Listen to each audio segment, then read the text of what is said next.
Here's your Tormek tip. I have 3 grinding wheels now. I've got the DF, which is a diamond fine, which is 600. Got the DE, which is diamond extra fine, which is 1200 grit.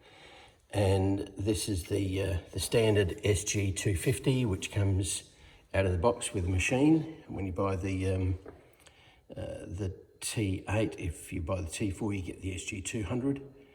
And I wanted to be able to mount the wheels on my splashback here. So the first thing I did was get a hold of some 3/8 bolts. Now these are, I believe these are 3/8 or 10 mil. Either way, they're 3/8 is close enough to 10 mil. And I got them 400 long, or 4 inches long.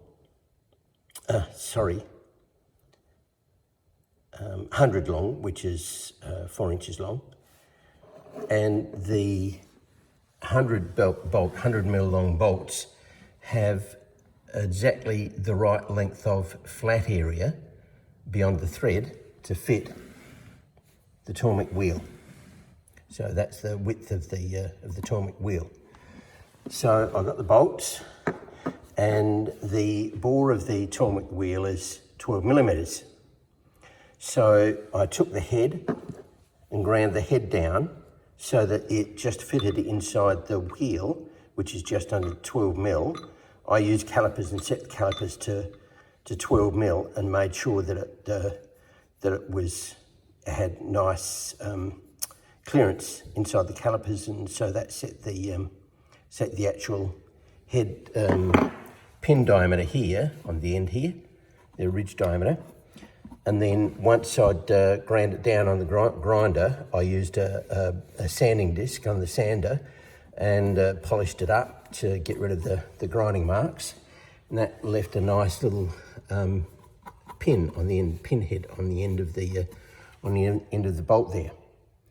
Now, once I'd done that, I then got one of these nuts. I screwed 2 nuts on the end here and tightened them together with leaving the end nut just partially on, and then I ground the nut down to about half its thickness to give me a half nut. You can actually buy half nuts if you want, or make them up. I just made them up. It didn't take long to grind down a few nuts to the right thickness. And the reason I wanted half nuts is so that they would sit inside here without being too deep. I didn't want to drill all the way through here.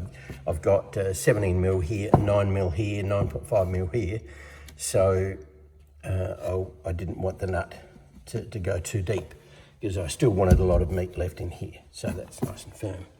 So once I'd done that, I came along with a 22 millimeter. I measured the distance up here to give me a bit of distance between the wheels. So these wheels are 250, so I made them 255 apart. That gives you 5 mil clearance. You can make them further apart, or I wouldn't put them closer than 5 mil, but you can make them 10 mil. 10 mil is probably better spacing, but I was limited here bigger with the beams on the other side, the framing on the other side of this wall. So I had to get it between the framing and have it on the end of this bench. So I was limited there. So I did that, and then measured them out, measured them so they're all exactly the same height here.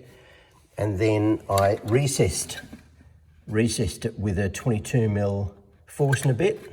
Put a recess here so that the nut would sit just inside the wood here.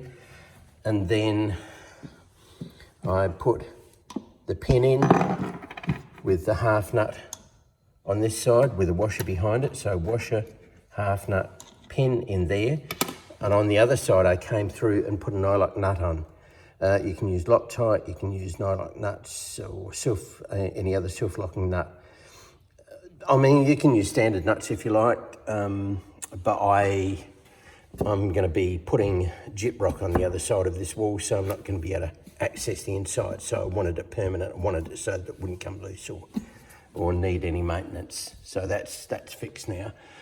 And now I'll put up 4 pins, 3 for my wheels that I already have, and it fits on just like that, and it goes on fairly easily, as you can see. There's a 5mm gap there, a little bit bigger gap there because this wheel is worn a bit, but there you go. That's the mount for my Tormek grinding wheels.